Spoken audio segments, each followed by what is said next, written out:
दोस्तों, ये कहानी दिल दहला देने वाली कहानी है, जो कि बहुत ही डरावनी है, जिसे सुन के आपका रूह कांप जाएगी।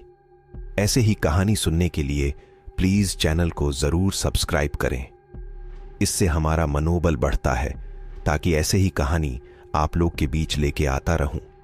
तो चलिए कहानी शुरू करता हूं।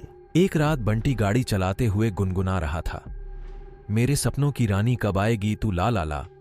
रात के अंधकार में सुनसान सड़क पर बंटी लापरवाही से गाड़ी चलाते हुए अपनी ही धुन में चला जा रहा था।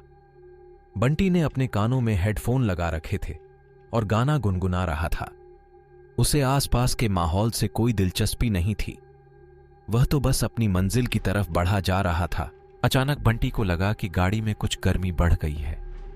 उसने अपने हेडफोन उतारे और गाड़ी की एसी चेक करने लगा। शायद गाड़ी का एसी खराब हो चुकी थी, जिस कारण गाड़ी में गर्मी की मात्रा बढ़ गई थी। बंटी ने सोचा, अब इतनी रात को तो एसी ठीक करने वाला मैकेनिक तो मिलेगा नहीं, अब बिना एसी का ही काम चलाना पड़ेगा। रात का समय होने के कारण चारों तरफ सन्नाटा फैला हुआ था। पूरा सुनसान रास्ता था और दूर दूर तक कोई इंसान और नहीं कोई जानवर दिखाई दे रहा था। कुल मिलाकर वहां का माहौल चारों तरफ भय उत्पन्न कर रहा था। लेकिन बंटी अपने गाने की धुन में इतना खो चुका था कि उसे आगे क्या होने वाला है इस भयानक स्थिति का अंदाजा भी नहीं था। कुछ दूरी चलने के बाद बंटी का फोन बजता है। फोन में से आवाज आती है, कहाँ हो बंटी, मैं तुम्हें कितनी बार फोन कर चुकी हूं, कम से कम फोन तो टाइम से उठा लिया करो, हमें चिंता हो जाती है। और तूने तो बोला था कि तुम शाम तक वापस लौट आएगा, पर आधी रात बीत गई है, तुम अभी तक घर क्यों नहीं आए। फोन पर चिंता जताते हुए बंटी के माँ ने कहा।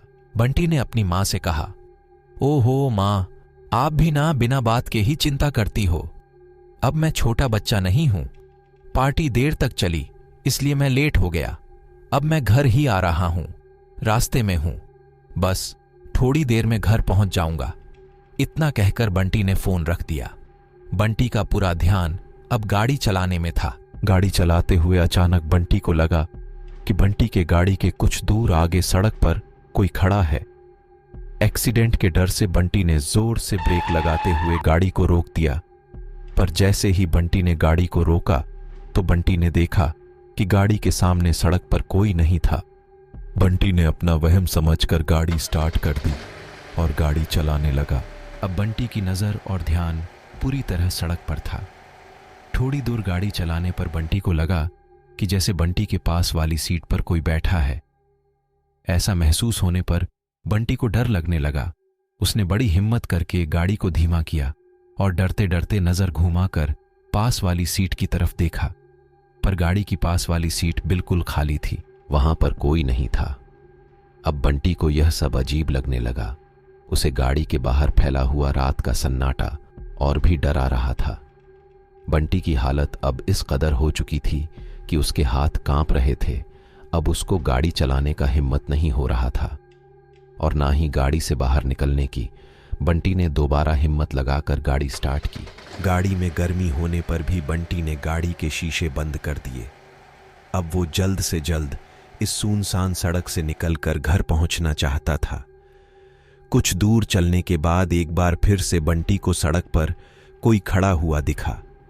गाड़ी से बाहर जब बंटी ने गौर से देखा तो उसे सड़क के किनारे एक लड़की खड़ी हुई दिखाई दी।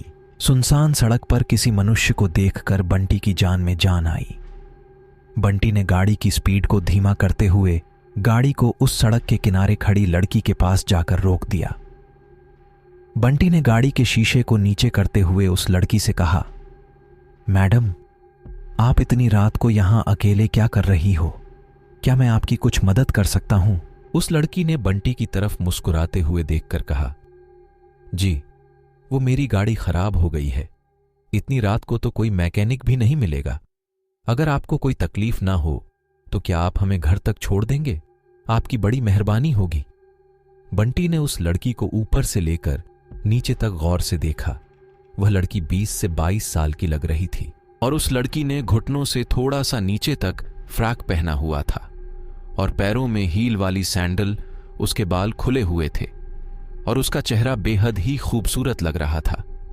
बंटी ने उस लड़की से कहा, अरे इसमें तकलीफ की क्या बात है, आप गाड़ी में बैठिए, मैं आपको घर तक छोड़ दूंगा।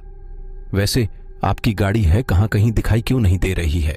उस लड़की ने डरते हुए कहा, अरे यहीं थोड़ा पीछे ही तो थी, शायद आपने ध्यान नहीं दिया, गाड़ी सड़क पर थी, इसलिए मैंने उसे थोड़ा साइड में खड़ा कर दिया था, आपने देखा नहीं। हाँ, शायद मैंने ही ध्यान ना दिया। आप आइए, गाड़ी में बैठ जाइए। बंटी ने गाड़ी का दूसरा दरवाजा खोलते हुए कहा। वो लड़की बंटी के पास वाली सीट पर बैठ जाती है।